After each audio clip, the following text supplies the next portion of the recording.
Mga mahal na kapatid, papasalamat tayo sa Panginoon Diyos sapagkat patuloy nating tinatanggap ang kanyang mga banal na aral sa ganitong mga pagtitipon natin. Ang paksang pag-aaralan natin ngayon, pagtitiwala o paglalagak ng pag-asa sa Diyos sa panahon ng mga pagsubok. Sa mga lingkod ng Diyos na nakauunawa ng kanyang mga kalooban o ng mga katotohanang nakasulat sa Biblia, hindi nila ipinagtataka kung ang bayan ng Diyos ngayon sa mga huling araw ay dumadaan sa mabibigat na mga pagsubok. Batid po natin na hindi tumitigil ang dyablo na isakatuparan ang kanyang masamang hangarin na sirain ang pananampalataya ng mga lingkod ng Diyos upang ihiwalay sila sa Diyos at sa karapatan sa pagtatamo ng kaligtasan. At marami tayong mababasang mga halimbawa sa Biblia na naghahayag niyan. Ang Panginoong Hesukristo mismo ay pinagsikapan niyang tuksohin at dayain upang sirain ang kanyang pananampalataya sa Diyos. At ginawa niya yon ng paulit-ulit, sukdulang pilipitin niya ang mga salita ng Diyos na nakasulat sa Biblia. Kung ginawa niya yon sa Panginoong Hesukristo, hindi katakataka na gawin din niya sa atin ngayon yun. Wala siyang likat sa paggamit ng kanyang mga kasangkapan upang ligaligi at dayain ang mga anak ng Diyos sa layuning sirain ang tunay nating pananampalataya. Kaya, maihahambing po natin ang mabigat na pagsubok na nararanasan ng bayan ng Diyos ngayon sa isang malubhang sakit na hindi gumaling-galing o hindi nawawala. Subalit, hindi po ito nangangahulugan na hindi pinapansin ng Diyos ang mga suliranin sa iglesia at hindi ipinagkakaloob ng Diyos ang gamot sa karamdaman ng kanyang bayan. Kung inyo pong natatandaan, sa isang pag-aaral natin, nang makita ng Diyos ang kasama ang naghahari sa kanyang unang bayan, ay itinanong niya, mababasa sa Jeremias 8:22, wala bang balsamo o gamot sa Galaad? Yung Galaad ay tumutukoy sa Huda at Jerusalem. Pagka binasa natin ang konteksto ng Jeremias Kapitulo 8, wala bagang manggagamot doon? Bakit nga hindi gumaling ang anak na babae ng aking bayan? Nasaan kung gayon ang problema? Wala po sa gamot. Sapagkat yung gamot o yung solusyon sa problema ng bayan ng Diyos, nariyan na. Ibinigay na ng Diyos. Nasaan nga ang problema? Nasa manggagamot o sa mga tagapag-alaga sa bayan ng Diyos. Nakalulungkot, yan ang kalagayan ng iglesia ngayon. Hindi kasi sincero ang mga kasalukuyang tagapanguna na ilapat ang tamang lunas sa mga problema ng bayan ng Diyos. Kaya hindi gumagaling ang bayan. Inuulit-ulit lang nila ang mga naging pagkakamali nila nung una na lalong nagpapalubha ng problema at nagdudulot ng ibayong hapis sa maraming mga kapatid. Tuloy ang iniisip ng iba, ang Diyos na ang nagkukulang sa pagbibigay ng tamang lunas o ng kailangang tulong ng kanyang bayan. Hindi po bagong bagay na merong mag-isip ng ganyan. Pero sa panig ng tunay na nakauunawa ng mga katotohanang nakasulat sa Biblia, hindi nila isisisi sa Diyos.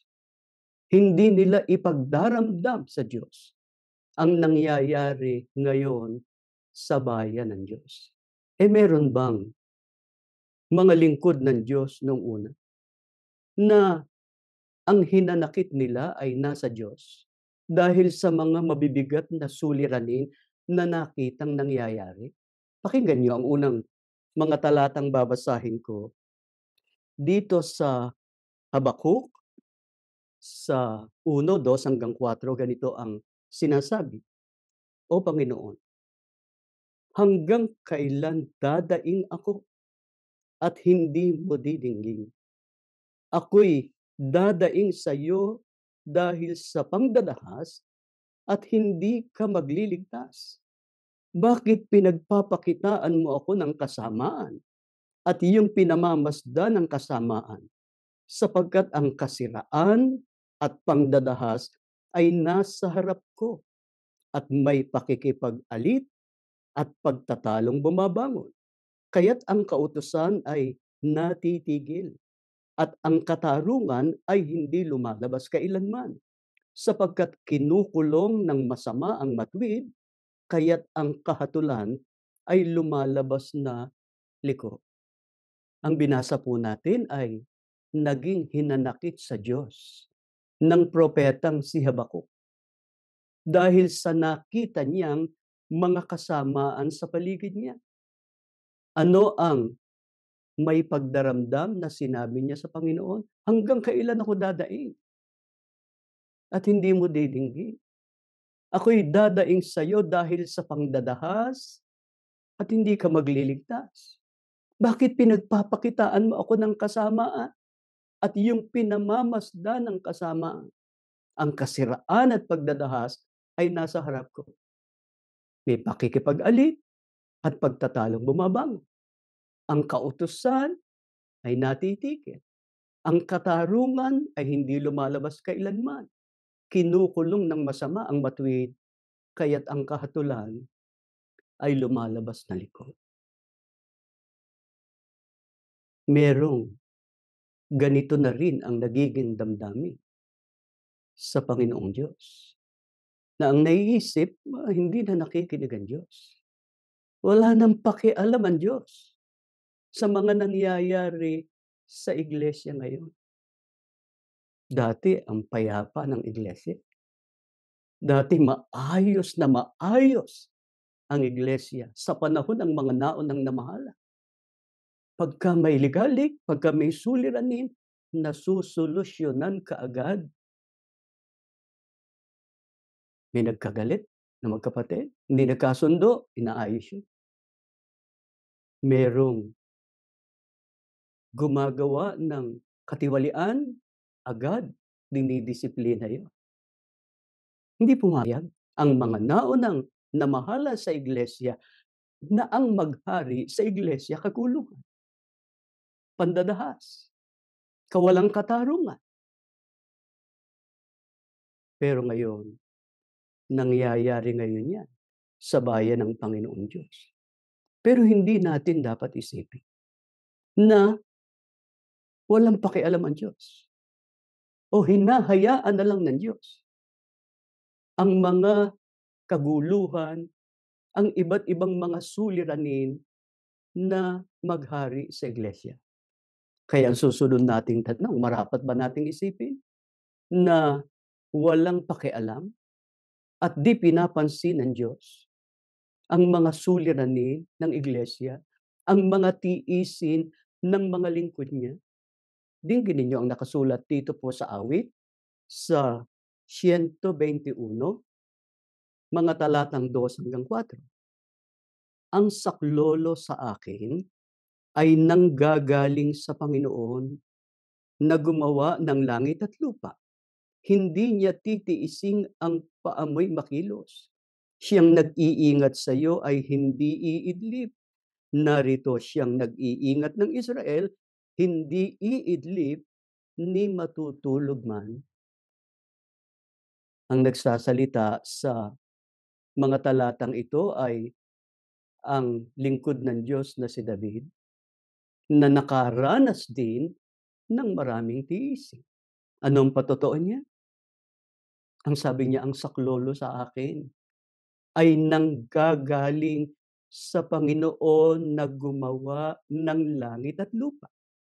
Sa makatwid sa Diyos na makapangyarihan sa lahat.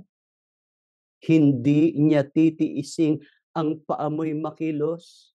Siyang nag-iingat sa'yo ay hindi iidlip ni matutulog man. Kaya kita niya ang lahat ng nangyayari sa bayan niya ngayon. Kaya tularan natin si David, pumanatag tayo na hindi magpapabaya ang Diyos sa pagkalinga, sa pagtulong niya sa mga lingkod niya sa panahon ng kagipitan at mga pangangailangan. Baka naman naiisip ng iba na merong hindi alam ang Diyos sa mga nangyayari sa iglesia. Maling-mali na isipin natin yun. Bakit? Ano po ba ang tinitiyak ng Biblia? Tungkol sa mga pagsubok na pinagdaraanan ng bayan ng Diyos ngayon. Pakinggan niyo, nakasulat sa unang Juan sa 3 talatang 20. Sapagkat kung hinahatulan tayo ng ating puso, ang Diyos ay lalong dakila kaysa ating puso at nalalaman niya ang lahat ng mga bagay. Sa makatuwid, walang nalilihim sa Diyos. Nakita niya ang maayos na kalagayan ng iglesia nung una, sa panahon ng mga naunang namahala, kita niya rin ang kasalukuyang kalagayan ng iglesia sa ilalim ng kasalukuyang pamamahala.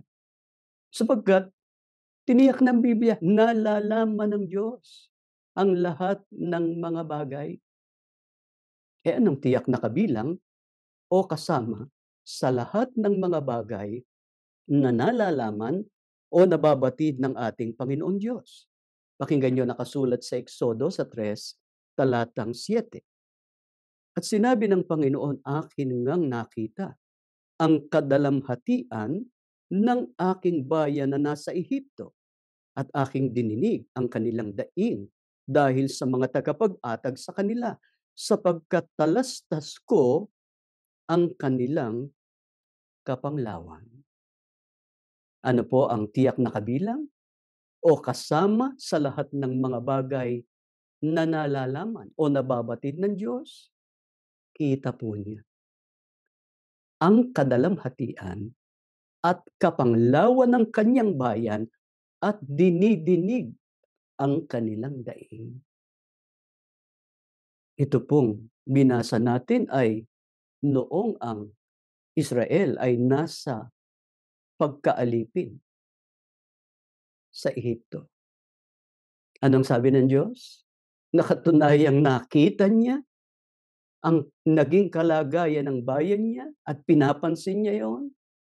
Ang sabi ng Diyos, akin ngang nakita ang kadalamhatian ng aking bayan na nasa Ehipto at aking dininig ang kanilang daing dahil sa mga tagapag-atag o tagapagpahirap sa kanila, sapagkat talastas ko ang kanilang kapanglawan. Hindi lang alam ng Diyos yung kanilang kapanglawan. Pag binasa natin sa Bibliang Ingles, iyang talatang yan, I am concerned about their suffering. Sa makatuwid, inaalagata ng Diyos. Pinapansin ng Diyos yung mga kadalamhatian ng kanyang bayan. Kaya nga ano ginawa ng Diyos noon sa Israel? Nakatunayang dininig ng Diyos ang kanilang panalangin, pangunahin ang sugo ng Diyos noon, si Moises. Kinasangkapan niya si Moises para ilabas mula sa pagkaalipin ang Israel. Gaano katagal? Nasa loob ng Ehipto ang bayang Israel, na noong una magandang kalagayan nila dahil kay Jose, na anak ni Jacob, na pinagtiwalaan ng Faraon o ng hari. Pero nung mapalitan na ang Paraon ng Ehipto na hindi kumikilala kay Jose at sa bayan ng ating Panginoon Diyos, na iba ang naging kalagayan ng bayan ng Diyos. Binosabo sila, naging alipin sila, at sa kalagayang iyon ng bayang Israel, nakinig ang Diyos sa kanilang daig. Iniligtas sila ng Diyos sa kanilang mga kapanglawan at tiisin. Inilabas sila mula sa pagkaalipin sa Ehipto. Mga kapatid, ang bayan ng Diyos ngayon sa mga huling araw ay nagdaraan sa maraming mga kapighatian at tiisin. Karaniwan o normal lang yung kapighatian at tiisin, eh. Yung mga pagsubok, marami tayong mga pagsubok. Pero kakaiba ang mga pagsubok na pinagdaraanan ng iglesia ngayon. Bakit? Sapagkat yung mismong mga tagapanguna ang ugat na dahilan ng mga tiisin, ng mga suliranin na bumabagabag sa iglesia ngayon. Eh, hindi lang yung mga suliranin sa iglesia, hindi lang yung mga pagsubok sa iglesia ang nararanasan natin sa buhay. Andiyan pa ang mga suliraning pampamilya, pangkalusugan, pangkabuhayan, at iba't iba pa. Sa ganito nating kalagayan, anong hinahanap ng Diyos sa atin? Para maranasan din natin ang kanyang pagtulong at pagsaklolo, lalo na sa panahon ng kabagabagan at kapanglawan. Tingnan ninyo, nakasulat sa Mateo 17, talatang 20, pahayag ito ng Panginoong Hesukristo. Sapagkat katotohanang sinasabi ko sa inyo, kung magkaroon kayo ng pananampalataya na kasing laki ng butil ng binhi ng mustasa, ay masasabi ninyo sa bundok na ito, lumipat ka mula rito hanggang doon, at ito ay lilipat, at sa inyo hindi may pangyayari. Binigyang diin po ng Panginoong Hesukristo ang dakilang kahalagahan ng pananampalataya.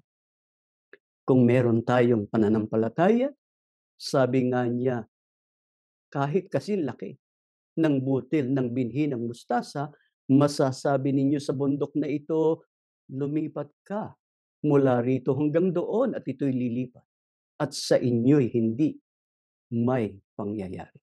Sa makatuwid, mga kapatid, wala pong problema o suliranin, gaano man kalaki o kabigat, na hindi malulutas kung meron tayong matibay na pananampalataya sa Diyos at sa Kanyang magagawa. Kaya nga nang nabanggit namin sa inyo kanina, hindi magpapabaya ang Diyos ng pagkalinga at pagtulong sa mga lingkod niya sa panahon ng kagipitan at mga pangangailangan. Napag-aralan natin yung pangyayari kay Daniel na propeta, na pinagtulungan siya ng mga nangunguna, ng mga kasama niyang namumuno sa Persia, na nainggit sa kanya dahil siya yung pinagtiwalaan ng Haring Dario. Sapagkat nakita nila yung katapatan ni Propeta Daniel, yung pagtatalaga sa pagtupad niya ng tungkulin. Eh, nainggit sa kanya yung mga kasama niya sa pamamahala sa Persia na mga Persyano, kalahi ni Haring Dario. Kasi siya ay isang Hudyo na nasakop ng Medo-Persia noon. Pero dahil sa mga katangian na ipinagkaloob ng Diyos sa kanya at sa katapatan niya sa hari, higit sa lahat sa Diyos, kahit na ginawan siya ng masama, gumawa ng batas na nagbabawal sa kanino mang tao na manalangin sa kanino mang Diyos ang magiging parusa. Ihahagi sa yungib ng mga leon pagka nilabag yung kautusan. Si Daniel ay mapanalangin, tapat na naglilingkod sa Diyos. Kaya hindi siya napigilan, hindi siya nahadlangan sa kanyang paglilingkod sa Diyos, sa kanyang mga pananalangin, kahit alam niya na merong panganib sa kanyang buhay. Ano ginawa ng Diyos? Nung walang magawa yung hari kundi ihagis siya sa yungib ng mga leon, iniligtas siya ng Diyos. Tinikom ng Diyos sa pamamagitan ng anghel na isinugo niya yung bibig ng mga leon para hindi mapahamak si Daniel. Ganon din yung nangyari sa tatlong Hebreo, kina Sadrach, Mesach at Abednego. Pinasasamba sila ni Nabucodonosor doon sa Diyos-Diyusan na kanyang ginawa.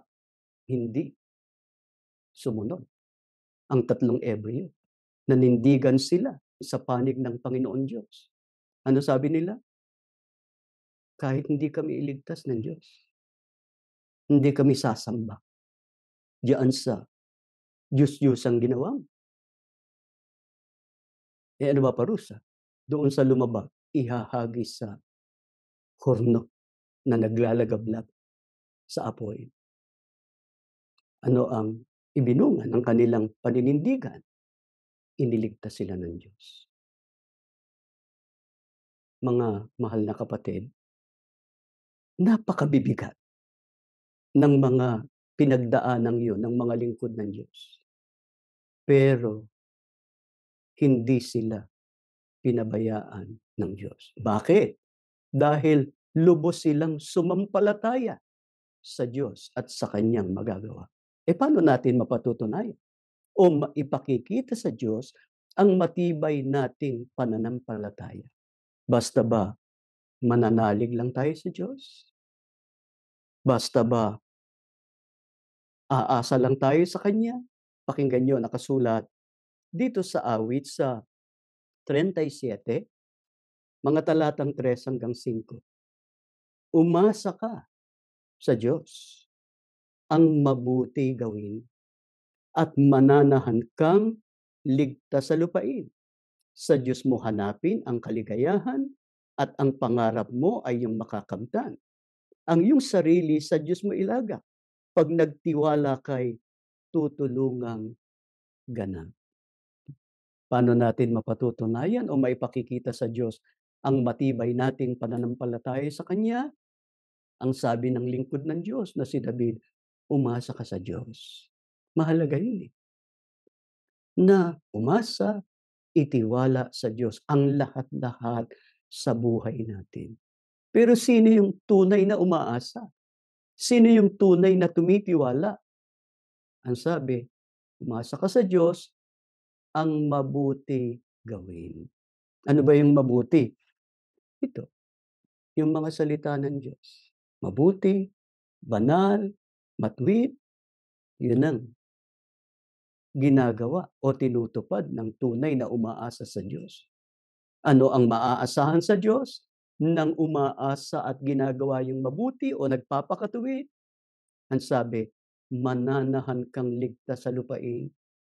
Sa Diyos mo hanapin ang kaligayahan at ang pangarap mo ay yung makakamtan. Ang iyong sarili sa Diyos mo ilaga, pag nagtiwala kay tutulungan kang ganap.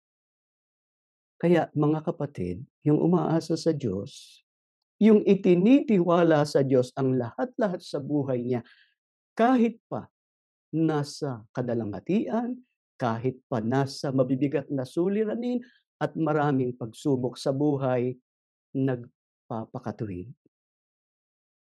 Tinutuntun, ibinubuhay ang mga aral ng Panginoon Diyos. Kaya yung nagsasabing nakikilala niya ang Diyos, pero yung masama ang ginagawa, nangangaral pa, nagtuturo pa, nangunguna pa sa bayan ng Diyos, pero hindi ginagawa yung mga kalooban ng Panginoon Diyos. Kaya mga mahal na kapatid, itinulot ng Diyos na malagay tayo sa ganitong kalagayan, lalo nating patunayan sumasampalataya tayo sa Kanya. Lalo nating panghawakan ang mga aral niya, magpakatibay tayo, magpakatuwid tayo. Bakit marapat lamang na lubos tayong sumampalataya at umasa sa Diyos at sa Kanyang magagawa? Pakinggan niyo nakasulat dito sa Bilang sa 23, talatang 19, ganito ang sinasabi.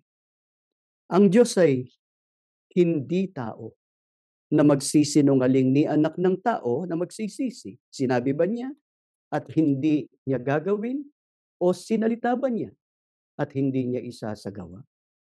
Mga kapatid, malinaw ang pahayag ng Biblia. Ang Diyos ay hindi tao na magsisinungaling, ni anak ng tao na magsisisi.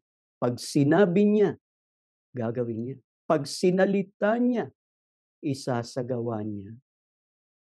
Ano ba ang sinalita o ipinangako ng Diyos? Upang mawakasan ang pagdurusa ng Kanyang bayan. Kaya dapat nating asahan. Hindi tayo dapat mawala ng pag-asa. Pakinggan niyo nakasulat dito po sa awit sa 94, talatang 23. Dito natin basahin sa Magandang Balita Biblia. Sa masamang gawa nila ay ang Diyos ang gaganti. Lilipulin niyang lahat pagkat sila'y di mabuti. Ang wawasak sa kanila ay ang Diyos na siyang Panginoon. Ano po ang sinalita o pinangako ng Diyos upang mawakasan ang pagdurusa ng Kanyang bayan? Ang sabi ng Biblia, siya ang gaganti. Ang Diyos ang gaganti. Lilipulin niya ang lahat ng mga manggagawa ng kasamaan. Ang Panginoon ang wawasak sa kanila. Ang totoo, ginagawa na ito ng Diyos. Yung mga lumapastangan sa banal na abuloy ng mga kapatid sa loob ng iglesia, nagsamantala, nasaan na ngayon? At kung meron mang gumagawa pa ngayon, hindi magpapatuloy yun o hindi magtatagal yun. Pero hindi lang yung korupsyon, hindi lang yung katiwalian, ang kasama ang nasumpungan sa bayan ng Diyos ngayon. Yun nga, yung kawalang katarungan. Dapat na ayusin ang mga sigalot. Pagka merong nagkagalit, pagka merong hindi nagkasundo, dapat ayusin, hindi inaayos. Hindi gumagawa ng mabuti yun sa paningin ng Diyos. Maaaring yung ibang aral ng Diyos na susunod. Pero kung merong hindi nasusunod, hindi lubos ang pagtitiwala sa ating Panginoon Diyos. Ang pag-usapan natin ngayon, sapagkat ang Diyos ay hindi tao na nagsisinungaling. Pag sinabi niya, gagawin niya. Pag sinalita niya, tutuparin niya. Meron bang tiyak na pangako ang Diyos sa bayan niya sa mga wakas ng lupa na nakita nating natupad? Pakinggan niyo, nakasulat dito po sa Isaiah sa 46 hanggang 11. Na nagpapahayag ng wakas mula sa pasimula at mula ng mga unang panahon ng mga bagay na hindi pa nangyayari, na nagsasabi, ang payo ko ay mananayo at gagawin ko ang aking buong kaligayahan, na tumatawag ng ibong mandaragit mula sa silanganan, ng taong gumagawa ng aking payo mula sa malayong lupain. Oo, aking sinalita, akin namang papangyayarihin, aking pinanukala, akin namang gagawin. Ito pong binasa nating hula at pangako ng Diyos para sa kanyang sugo mula sa malayong silangan at sa gawaing itiniwala niya sa kanya. Sa hula nabasa natin, sabi ng Diyos, tumatawag ng ibong mandaragit mula sa silanganan ng taong gumagawa ng aking payo mula sa malayong lupain. Oo, aking sinalita, akin namang papangyayarihin, aking pinanukala, akin namang gagawin. Tinupad ba ng Diyos yung pagsusugo niya sa ibong mandaragit na mula sa silanganan, na ang tinutukoy ay taong gumagawa ng kanyang payo o ng kanyang katwiran o mga salita sa malayong lupain? Tinupad ng Diyos. Ang katuparan, ang kapatid na Felix Manalo. Ang sugo ng Diyos sa mga huling araw at ang Iglesia ni Cristo na bunga ng pagsusugo ng Diyos sa Kanya. Meron tayong dapat mapansin dito sa hulang ito tungkol sa pagsusugo sa mga huling araw. Ano sabi ng Diyos? Ang payo ko ay mananayo at gagawin ko ang aking buong kaligayahan. Ano yung payo ng Diyos? Yun din ang kanyang mga salita. Mananayo yun. Mananatiling matibay yun. Mananatiling nakatindig yun sa bayan ng ating Panginoon Diyos. Yun lang ba ang pangako ng Diyos na natupad sa sugo at sa Iglesia ni Cristo sa mga huling araw? Ano pang hula? O pangako ng Diyos sa kanyang bayan sa mga wakas ng lupa ang tinupad niya at patuloy pa niyang tutuparin. Basahin natin ang nakasulat dito sa Isaiah 62:11-12. Narito ang Panginoon ay nagtanyag hanggang sa wakas ng lupa. Inyong sabihin sa anak na babae ng Siyon, narito, ang iyong kaligtasan ay dumarating, narito, ang kanyang kagantihan ay nasa kanya, at ang kanyang ganti ay nasa harap niya. At tatawagin nila sila ang banal na bayan, ang tinubos ng Panginoon, at ikaw ay tatawaging hinanap, bayang hindi pinabayaan. Ang hulang ito ay tumutukoy pa rin sa Iglesia ni Cristo sa mga huling araw na ito. Bakit natin natitiyak? Ang sabi sa talata, narito ang Panginoon, ang Diyos, ay nagtanyag hanggang sa wakas ng lupa. Ano ba yung tinutukoy na wakas ng lupa o mga wakas ng lupa sa ibang talata ng Biblia? Yung ating panahon. Yung panahon ng pagbangon ng sugo at ng Iglesia ni Cristo sa malayong silangan o sa Pilipinas. Anong pangako ng Diyos? Sa mga lingkod niya na mula sa mga wakas ng lupa, inyong sabihin sa anak na babae ng Siyon. Pagka binabanggit ang Siyon, tumutukoy sa hula, tumutukoy yon sa unang iglesia. Yung anak na babae na tinutukoy ay ang Iglesia ni Cristo sa mga wakas ng lupa. Ano pangako ng Diyos? Sa Iglesia ni Cristo sa mga wakas ng lupa, ang iyong kaligtasan ay dumarating. Kaya tiyak ang kaligtasan ng Iglesia ni Cristo. Ang kanyang kagantihan ay nasa kanya at ang kanyang ganti nasa harap niya. Tatawagin nila sila ang banal na bayan, ang tinubos ng Panginoon, ikaw ay tatawaging hinanap, bayang hindi pinabayaan. Mga kapatid, totoong-totoo itong hulang ito ng Biblia. Hindi pinababayaan ng Panginoon Diyos ang Iglesia. Bawat mawala ang sugo at ang kaer, pinagpahinga na eh. Pero hindi nangangahulugan na talikod na ang Iglesia ni Cristo. Hindi. Sapagkat ang Iglesia ni Cristo ang daratnan na ng araw ng paghukom. Sa Iglesia ni Cristo magmumula ang mga maliligtas sapagkat sa Iglesia ni Cristo ipinangako ng Diyos ang kaligtasan. Eh paano nga ngayon na ang Iglesia'y nasa matinding pagsubok?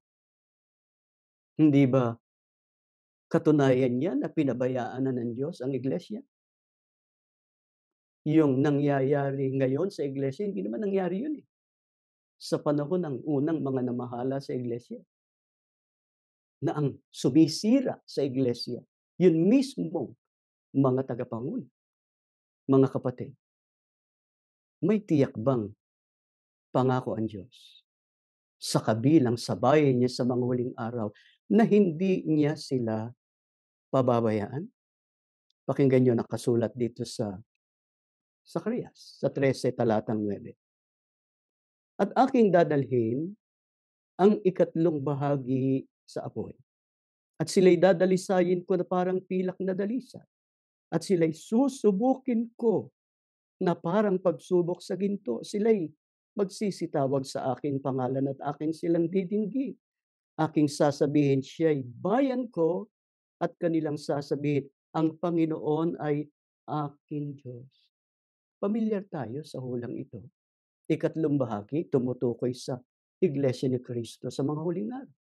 Yung una't ikalawang bahagi, yung iglesia nung unang siglo, sa panahon ng Panginoong Kristo at ng mga apostol, na kinabibilangan ng mga Hudyo at ng mga Hentil. Subalit natalikod yun. Yung mga nanindigan na namatay, tulad ng nangyari sa unang bayan ng Diyos, natalikod ang unang bayan ng Diyos. Pero yung ikatlong bahagi, hindi na po ito matatalikod. Hindi na. Bukod sa ito ay bayan ng Diyos sa mga huling araw, itong huling bayan ng Panginoon Diyos, may pangako ang Diyos. Ano sabi ng Diyos? Aking dadalhin ang ikatlong bahagi sa apoy, at dadalisayin ko na parang pilak na dalisay, at susubukin ko na parang pagsubok sa ginto. Ay, kaya't hindi nagtataka, ang mga tunay na iglesia ni Kristong nakauunawa ng katotohanan, dadaan sa apoy. Hindi karaniwang pagsubok yung pinagdaraanan ng iglesia ngayon. Pero kahit hindi karaniwan, malinaw na ang layunin ng Diyos sa pagpapadaan niya sa iglesia sa pagsubok para dalisayin ang pananampalataya ng mga hinirang. Hindi para pahirapan, hindi para parusahan,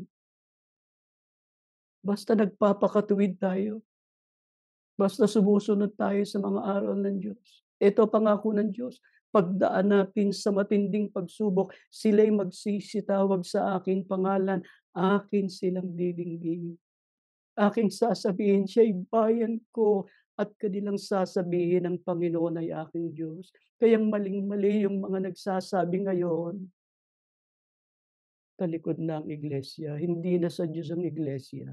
Kaya pinalalabas nila sa iglesia ang mga kapatid.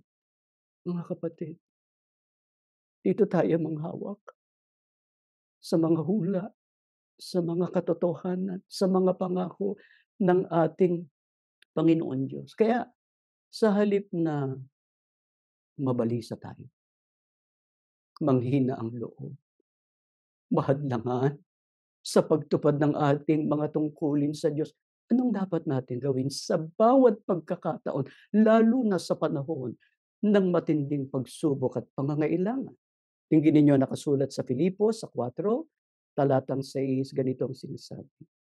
Huwag kayong mga balisa sa anumang bagay, kundi sa lahat ng mga bagay, sa pamamagitan ng panalangin at daing na may pagpapasalamat ay ipakilala ninyo ang inyong mga kahilingan sa Diyos. Malinaw ang sabi ng Biblia, huwag kayong mga balisa sa anumang bagay. Ang tagal na ng problema sa iglesia. Mula nang pumanaw si kapatid na Eranio Manalo, naging ganito na ang kalagayan ng iglesia. Kagulo, pamilya, nag-aaway, naghihiwalay. Bakit? Paano hindi nailalapat ang tamang lunas? Ang tamang lunas ito, naibigay na ng Diyos sa iglesia. Ipatutupad na lang, iaayos na lang ang lahat ng bagay sa pamamagitan ng mga salita ng Panginoon Diyos. Pagka tinutupad natin ito, nagpapakatuwid tayo, kung ano yung aral, yun ang ginagawa, yun ang ibinubuhay, ano ang tiyak na maaasahan natin sa Diyos. Kaya kahit na may kadalamhatian, may mabigat na pagsubok, na ipinahihintulot ng Diyos na maranasan natin, ay hindi tayo mapapariwara. Hindi tayo mapapahamak, hindi tayo mahihiwalay sa Diyos, mananatili ang karapatan natin sa pagtatamo ng kaligtasan. Pakinggan niyo, nakasulat dito sa awit sa 34 talatang 19. Ganito ang sinasabi, "Marami ang kadalamhatian ng matuwid, ngunit inililigtas ng Panginoon sa lahat." Kaya yung pagiging matuwid, panatilihin natin yun mga kapatid. Kaya nga tayo tumindig, sa panig ng katotohanan nang makakita tayo ng mga katiwalian, korupsyon, anomalya sa iglesia, tumindig tayo. Bakit? Alam natin ang iglesia dapat manindigan sa katotohanan o sa aral. Ano pangako ng Diyos sa nabubuhay ng matuwid? Marami ang kadalamhatian ng matuwid, ngunit inililigtas sila ng Panginoon sa lahat. Yan po ang karanasan ng maraming dumadalo sa AGM, ng maraming naninindigan sa pagsunod sa mga aral na tinanggap mula sa sugo at sa naunang na mahal. Oo, maraming suliranin sa buhay. May bumabahong suliranin sa pamilya, kalusugan, pinansiyal, pangkabuhayan at iba't iba pa.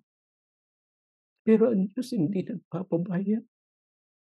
Laging nakalaan ang kaniyang mapagpalang kamay para iabot sa atin ang ating pangangailangan.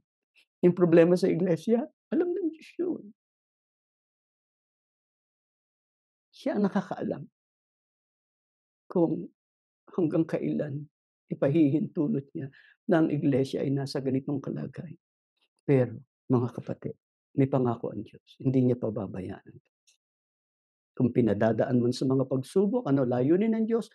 Para dalisayin ang ating pananampalataya. Pagdalisay ang ating pananampalataya, karapat-dapat tayo sa pagtatamo ng mga dakilang pangako ng Panginoong Diyos. Kaya nga mga kapatid, pakamahalin natin ang ating pagkaiglesia. Ito ang tangi nating pag-asa para ang paglingap, ang pagpapala ng Panginoong Diyos matamo natin dito pa lang sa buhay na ito, lalo na sa pagbabalik ng ating Panginoong Kristo. Kasama-sama tayo, ang buo nating sambahayan sa pagpasok sa kaharian ng Panginoon Diyos. Bago tayo manalangin, mga kapatid, inaanyayahan namin kayo na umawit ng awit ng ating kahalagan. Tumayo kayo mga kapatid.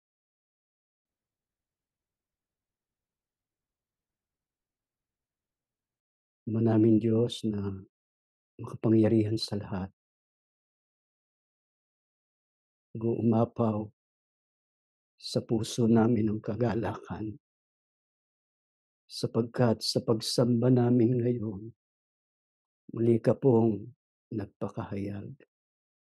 Tinanggap naming muli ang iyong mga katotohanan,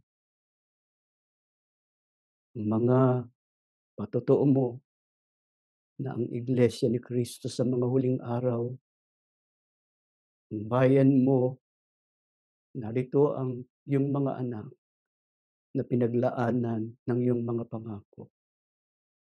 Salamat sa pagsusugo mo kay kapatid na Felix Manalo dahil sa pagkasangkapan mo sa kanila, Panginoon, naunawaan namin ang iyong mga banal na aral. Nakilala ka po namin at ang iyong kapangyarihan. Higit sa lahat, nalapit kami sa pangako mong kaligtasan. Pangako namin, Ama, hindi namin tatalikuran ang aming pagkaiglesia ni Kristo, ang pagsunod sa lahat ng iyong mga katotohanan. Alam namin yun ang inaasahan mo sa amin, kaya mo kami tinawag sa iglesia upang mabuhay na may kabanalan, magpakatuwid para maging karapat-dapat kami sa iyong mga pag-iingat at pagliligtas. Salamat, Ama, kung dumaan man ang iglesia sa mabibigat na mga pagsubok, hindi mo kami pinabayaan. Ang katunayan, ang marami sa amin itinakwil man ng kasalukuyang pamamahala. Panginoon, tinatamasa namin ang mga biyayang galing sa iyo. Payapa ang aming sambahayan. Patuloy kaming nakapaglilingkod sa iyo. Hindi man kami nakapapasok sa gusaling sambahan pagka nakikita mong nagkakatipon kaming katulad nito, isinusugo mo ang iyong banal na espiritu. Nararamdaman namin ang iyong kapangyarihan na umaaliw at nagpapalakas sa amin. Ama, kailanman hindi kami hihiwalay sa iyo, hindi kami tataligot sa iyong mga kalooban, kundi ibubuhay namin, magpapakatuwid kami, may nakakakita man sa amin o wala na tao, sapagkat ikaw, Panginoon, ang pinagtatapatan namin. Ngayon na natitipon kami, maaari ba, Ama, saan man naroroon ang mga lingkod mo, iabot mo ang iyong makapangyarihang kamay. Ang mga may sakit, haplusin mo ang katawan.